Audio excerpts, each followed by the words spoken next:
Good morning, Divorcing Gracefully and Beyond sisters. I'm so happy to see you. And as you can see, I couldn't help. I know the lighting is not the best because the sun is literally right on my face, but I couldn't help but sharing with you this beautiful backdrop to do today's Facebook Live. So for those of you who may be new to the Divorcing Gracefully and Beyond community, I want to welcome you. My name is Donna Rudowitz, and I am a rapid transformational relationship coach. And I use my skills as a former psychotherapist to help you heal your heart and your soul fracture from divorce, to truly fall in love with yourself again, learn how to do that.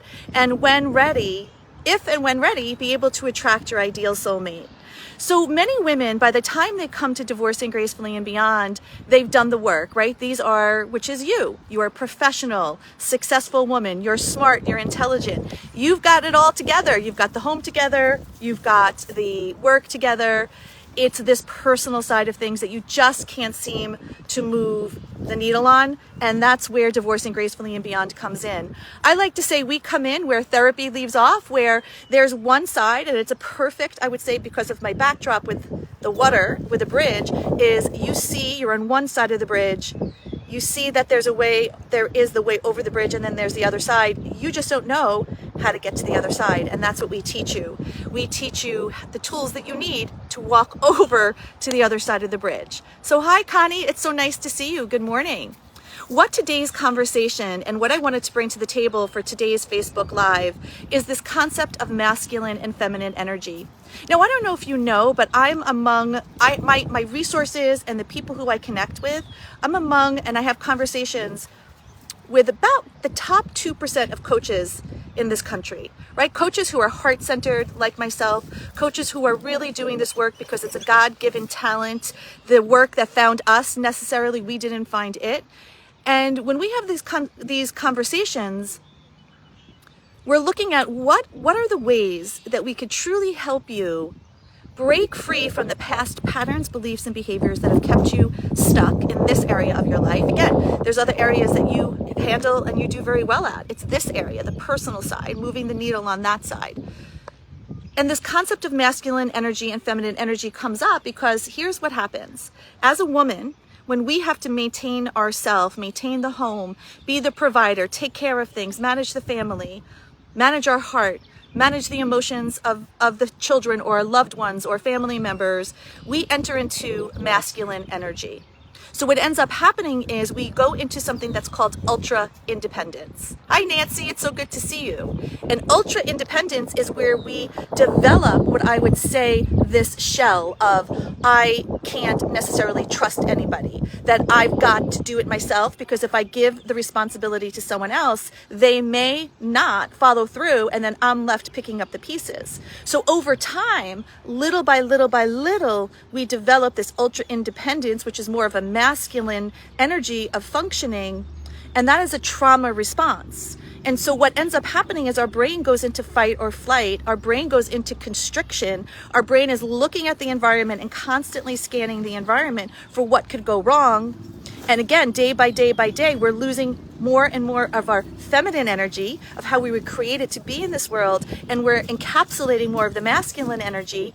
And again, day by day, year by year goes by, and what ends up happening is we don't ever end up healing that soul fracture. We end up going through life always wanting to, but never, because again, we're moving into different energies. And so what I want to bring to the table is just this discussion and this awareness point for you to think about, where do I operate most of my day? Do I operate my day in my feminine energy, or do I operate my day in my masculine energy? Now, again, this is not right or wrong. This is not bad or good. We're not making it wrong. Whatever you're operating in, you're operating in. But the reason I want you to do an inventory is if you're truly wanting to heal that soul fracture, if you're really truly wanting to step in and lean into that heart and step into the highest version of yourself and be able to attract that soul partner that you want to do life with, right? You don't want to be the cat lady living in the condo alone.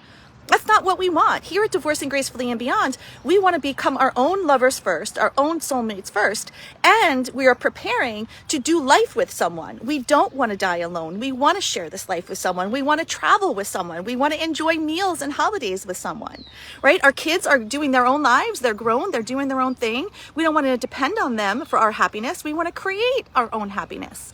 So if you're noticing that you're operating in masculine energy, then what you know to be true, because this is a scientific formula, when we're operating in ultra independence, when we're operating in that trauma response, and we're operating in that masculine energy that's forced because we have to, not necessarily because we want to, then you know your brain is probably in fight or flight.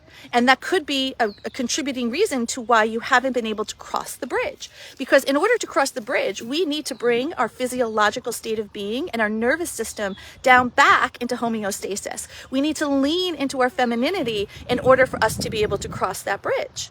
So when you're doing the inventory, go into that curiosity state and say, I'm curious. How am I operating today? How am I handling things today?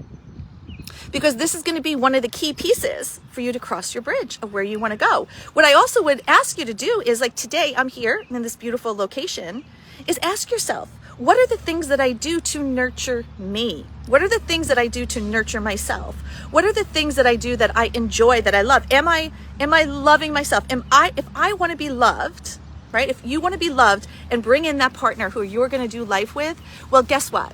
This is what you may not want to hear, but it is the God's honest truth. You need to love yourself first in that way. You need to be your own partner that way.